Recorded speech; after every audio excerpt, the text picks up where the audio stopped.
नमस्कार। मैं डॉक्टर प्रकाश मालगावे और आप देख रहे हैं मेरा चैनल दुनिया एक फसाना। आज गुड़ी पाड़वा है।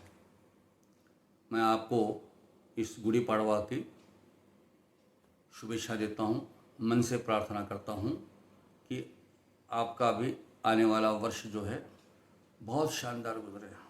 आपके मन की सारी जो इच्छाएं हैं वो अगले साल पूर्ण होते हुए दिखे। हालांकि कभी कभी मैं अपने बारे में कहता हूँ कि मेरी दुआएं नहीं लगती। मैं दुआ तो दे रहा हूँ, लेकिन मेरे मन में ऐसा, मैंने एक शेर लिखा था कि देखता हूँ मैं दुनिया को बुरी नज़र के साथ, देखता हूँ मैं दुनिया को बुरी नज़र के साथ, चूंकि है दुश्मनी मेरी दुआ की असर के साथ। फिर भी आप लोगों को मैं हिम्मत कर रहा हूँ कि इस पूर्ण वर्ष भर के लिए मैं आपको दुआ दूँ, आशीर्वाद, सद्भावना प्रेषित करूँ। और मेरी इच्छा है कि पिछला साल थोड़ा सब पे कठिन गुजरा है। यह वर्ष जो है संक्रमण का वर्ष है।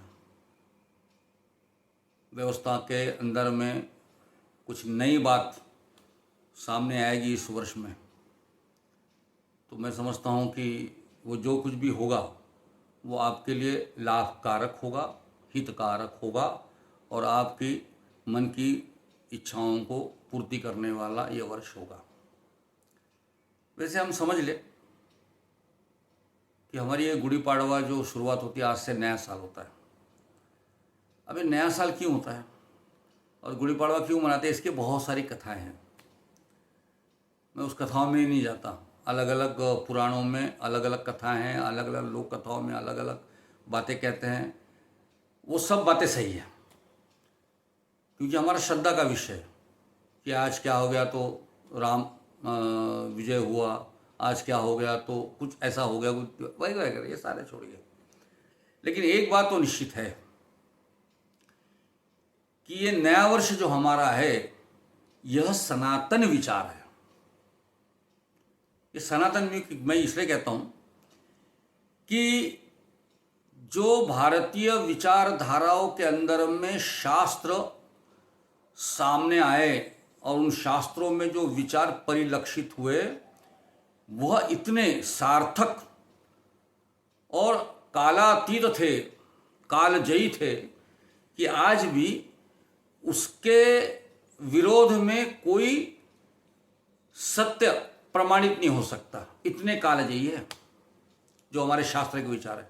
सीधी बात, हम वर्ष क्यों मनाते हैं आपको मालूम है? हम वर्ष इसलिए मनाते हैं कि हमारी पृथ्वी स्वयं के परिधि में 23 घंटे कुछ मिनट, मतलब करीब 24 घंटे समझ लो, ये रिवॉल्व करती, घूमती है। तो इसलिए हम एक दिन होता है हमारा। और चांद को लेकर यह धरती जो है पूरे सूर्य का भ्रमण करती है। उसे 364 दिन, कुछ घंटे, कुछ मिनट, कुछ सेकंड, मैं बहुत विस्तार में नहीं जाता, इसके लिए आपको अलग अलग चैनल के ऊपर में मिल जाएंगे सारे। तो पूरे वर्ष में ये पृथ्वी घूमती है तो एक साल बढ़ता है। मतलब हमारे जीवन का एक साल बढ़ा, इसमें वैसे देखा जाए तो हमारा कोई रोल नहीं है, कोई कर्तृत्व नहीं है। इसलिए कभी कभी तो ऐसा लगता है कि मैं अपना, बहुत लोग अपना जन्मदिन मनाना चाहिए, आनंद का विषय है। लेकिन मैं बहुत बार सोचता हूँ, मैं थोड़ा मैं नहीं चाहता कि कोई मेरा बर्थडे मनाए, लेकिन बच्चे लोग मना लेते हैं। मेरा कहना ऐसा है कि पूरे वर्ष भर अगर मैंने कुछ भी नहीं किया होगा ऐसा जिसका मेरे परिवार के प्रति फायदा हो, या देश के प्रति कुछ लाभ हो, या दुनिया के प्रति मैंने कुछ अच्छा किया हो, तो उसका कौतुक होना चाहिए साल में एक बार कि ये वर्ष भर इसने अच्छा काम किया है, तो सालगिरह के दिन इसका कौतुक हो, ये ठीक है। नहीं तो वैसे भी मेरा साल बढ़ने में मेरा कोई रोल ही नहीं है। अगर पृथ्वी न घूमती तो एक साल मेरा भी नहीं कंप्लीट होता। लेकिन फिर भी एक साल पृथ्वी घूमती है, लेकिन चांद के घूमने की गति जो है वो थोड़ा फास्ट होने की वजह से उसे घूमने में सूर्य के पृथ्वी के साथ साथ उसके लेकिन 355 दिन हो जाते हैं। इसलिए हमारा जो कैलेंडर है वो 12 महीने का कैलेंडर है। 12 नक्षत्रों के अंदर में ये पृथ्वी घूमती है। ये नक्षत्र क्या चीज़ है, राशियाँ क्या चीज़ है, इसके ऊपर में फिर अगले इसमें वीडियो में आऊँगा मैं, इसको भी समझने का प्रयत्न करेंगे। तो ये पूर्ण रूप से घूमती है और सारे 12 महीने के जो नक्षत्र है उसके नाम से हमारे जो है हिंदी वर्ष के नाम लिखे गए। चैत्र चित्रा नक्षत्र है, वैशाख विशाखा नक्षत्र है, ज्येष्ठा नक्षत्र है। ये सारे नक्षत्रों के नाम से ये सारे 12 महीने के नाम दिए गए। ये सालों से चलते आ रहे हुए 12 महीने हैं और इसी आधार पर राशियां भी 12 ही है, ये आप समझ लो। लेकिन इस 12 महीने के इस परिभ्रमण को कोई बदल नहीं सका सालों साल प्राचीन काल से। लेकिन फिर भी जब देश के अंदर में भारतीय विचारधारा का लोप हुआ और विभिन्न विभिन्न मत प्रणालियां जो है वो जब उभरने लग गई तो उनका जो प्रभाव हुआ उसके कारण ये 12 महीनों के नाम बदल गया। मैं आपको बताता हूँ कि अपना जो महीना है चैत्र, वो वैसे बेसिकली हमेशा मार्च और अप्रैल के बीच में आता है। चैत्र महीना आप कभी भी देखना मार्च और अप्रैल के बीच में आएगा। और आपको याद दिला दूँ, अचानक मुझे याद आ गया, एक एडवर्टाइजमेंट थी बोर्नविटा या किसी चीज़ की थी, मुझे याद नहीं पड़ता, लेकिन उसमें अंदर में जो अपनी अभिनेत्री काजोल है उसके साथ एक बच्चा बाजू के उसके सोफे में बैठा रहता है और वो सवाल करता है कि मम्मा मम्मा ये फरवरी में 28 दिन क्यों होते हैं। वो कुछ सोचती है, वो जवाब नहीं दे पाती और कहती है कि मैं कल बताऊंगी। वहाँ एडवर्टाइजमेंट खत्म होती है। इसका मतलब उसका कल कभी नहीं आता। इस प्रश्न का वो उत्तर नहीं दे सकती।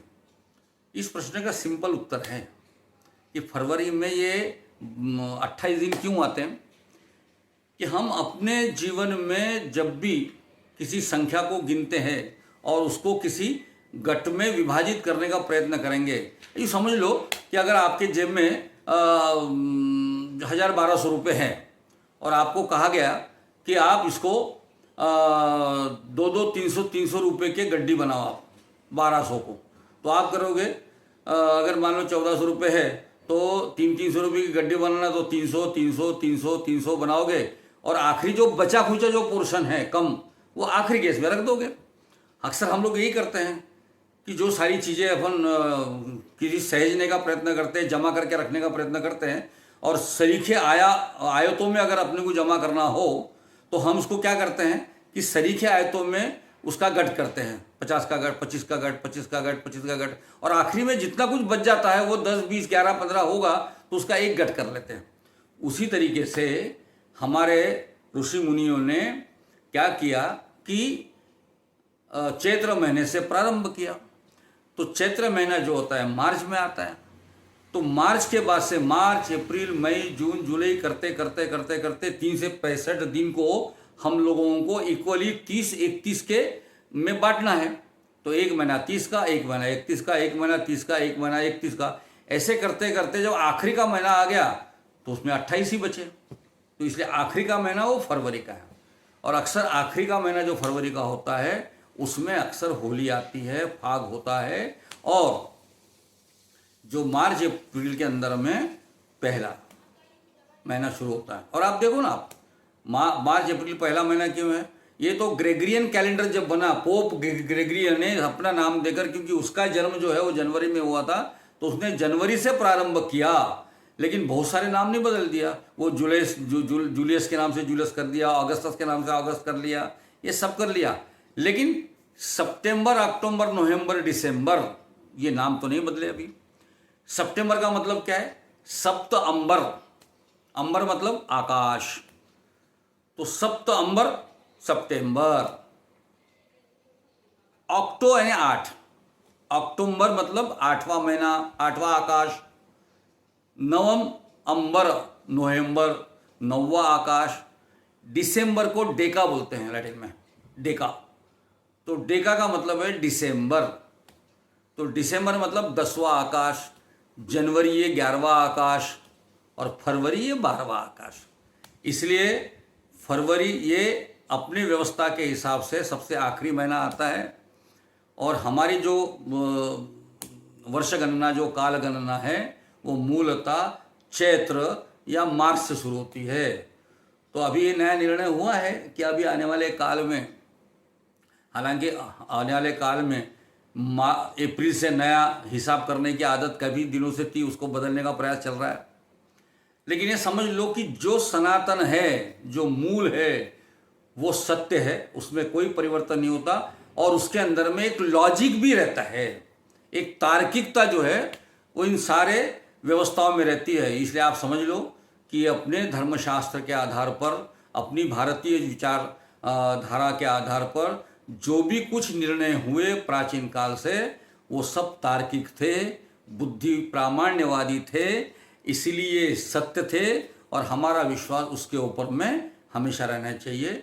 इसके साथ ही अगर ये भी विषय आपको पसंद आया होगा तो आप लाइक कीजिए, शेयर कीजिए और ऐसे ही अनेक तर्कपूर्ण विषय आपके सामने रखने की मुझे प्रेरणा मिले, इसीलिए आप इसे सब्सक्राइब कीजिए और मुझे कुछ मैसेज भी देकर मुझे बताइए कि मैंने किस विषय पे कुछ बोलना चाहिए या कौन सा विषय जो है, कोई प्रश्न आपके मन में उठता हो तो उसका भी मैं जवाब आपको दूँ। धन्यवाद, नमस्कार।